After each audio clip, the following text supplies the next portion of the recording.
News 29 Maharashtra, तुमच्या आवाजाची, तुमच्या हक्काची बातमी। उद्या काकाचं लग्न, आज पुतण्याचा अंत। घोटी गावावर कोसळला दुःखाचा डोंगर।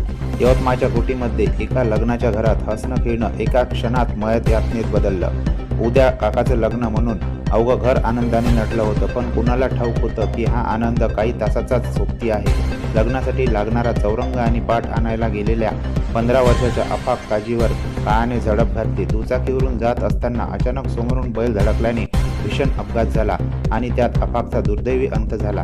ज्या हातांनी लग्नाची तयारी करायची त्याच हातांनी अफाकचा निष्पाप देह उचलावा लागला, हे पाहून संपूर्ण गाव सुन्न झालं।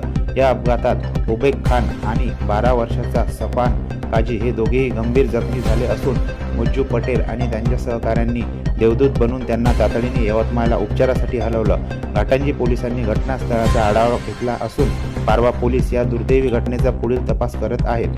काकाचं लग्न पाहण्यापूर्वीच अफाक कायमचा निघून गेल्याने आज घोटी गावाच्या डोळ्यात फक्त आणि फक्त पाणी आहे। नियतीचा हा खेळ खरंच खूप क्रूर ठरला।